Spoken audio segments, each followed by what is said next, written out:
Hi, I'm Sam. I studied law at Fitzwilliam College, Cambridge, and I graduated in July 2022. I'm now a Graduate Solicitor Apprentice at the BBC, and I'm currently in the Commercial Rights and Business Affairs teams for radio and music. I first found out about the role when looking into areas of law I was interested in, for example, defamation, media, and I noticed it on Chamber Students and lawcareers.net. I applied for the role because it really aligned with things I was interested in at university. So, for example, intellectual property, defamation from aspects of obligations, and even some of the human rights modules I did at uni, for instance, balancing freedom of expression against privacy. I also really loved content growing up, whether that was watching Panorama, watching Doctor Who, pretty much most BBC dramas, to be honest. And so, what I really liked about the role is it combined that sort of interest with the law with an interest in content.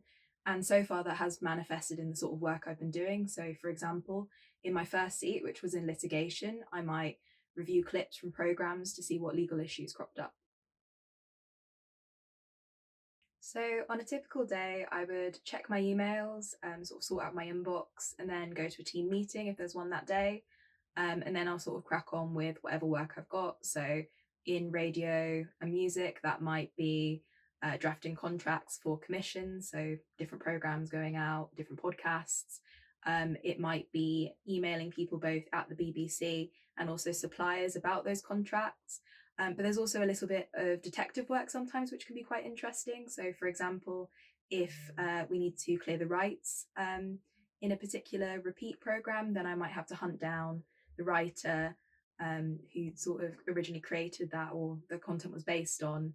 And that can be quite interesting because it might be that this was from the 1950s, they're quite hard to find.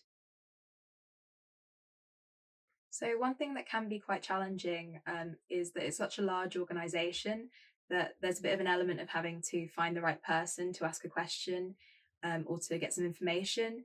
But what's really nice is when you do find them, they're very helpful.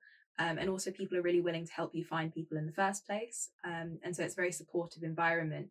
And that's from just people you're working with in your teams, also to the other trainees. So, for example, if we're all in on a day, we'll try and meet up at lunchtime and we'll also do some activities outside of work to really get to know each other and check in. And that's really lovely. We passed SQE1 last year, and so what I'm hoping to do next is pass SQE2 and then qualify into a role at the BBC.